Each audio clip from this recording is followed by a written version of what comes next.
I am a writer. I write for theater, playwright. I'm writing essays, and I actually came to Tarabya in order to imagine myself in another form of writing. In the recent 5 years, I was, as I said, writing plays for theaters. I was working a lot with the Gorky Theater, and this is how I heard about Tarabya Kulturakademie, and what really intrigued me and made me feel like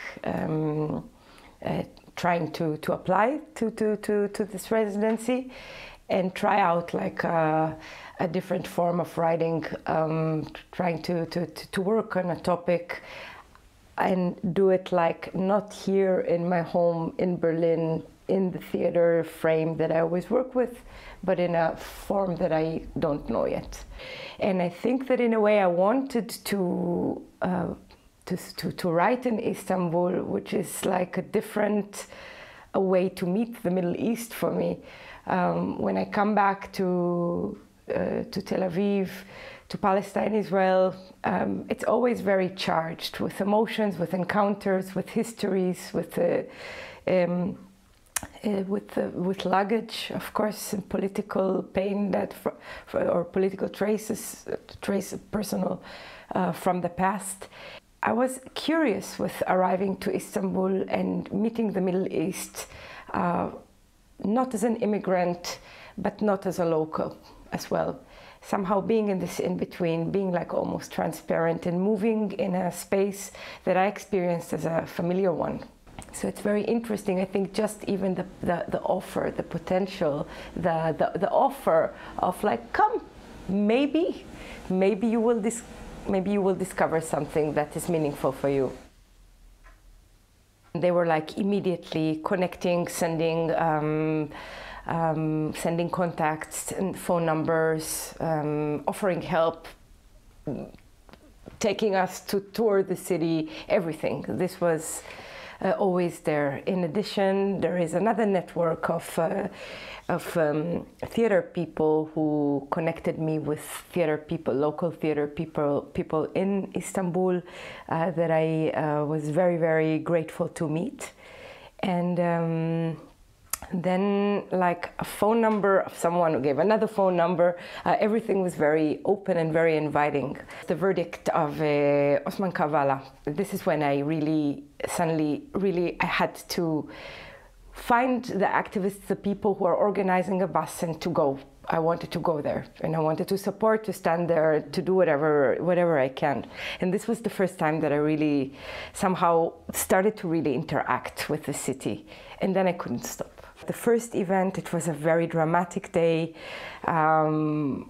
We sat there for hours and hours. We I think drove at 5 a.m. or 6 a.m.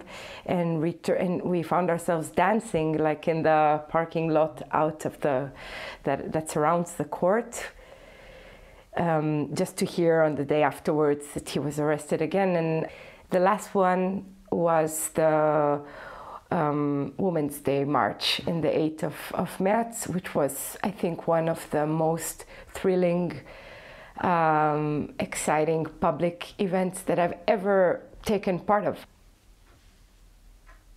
First of all, every time I say I'm going home, a person could raise an eyebrow and say, where is home? Of course, that every second day I need to answer a question if I'm planning to go back one day. Not even speaking about woher kommen Sie. So this is a part of the routine of my life, to ask what is the nature of connection between a human being and a place.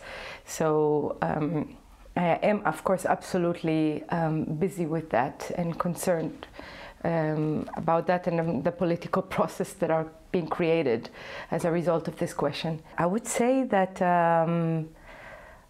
I think everything, like identities, like pasts, like futures, like stories, like backgrounds, no one has one. A Heimat could be like the place where you were born.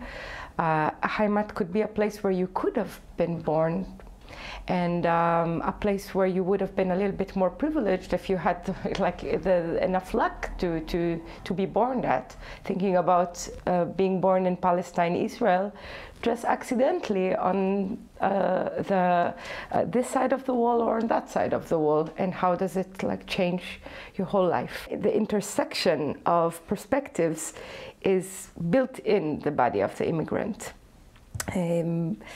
So this is somehow what I think that the huge contribution of the immigrant to every society, or the relocator, or of course like the asylum seeker, to every society that they arrive to.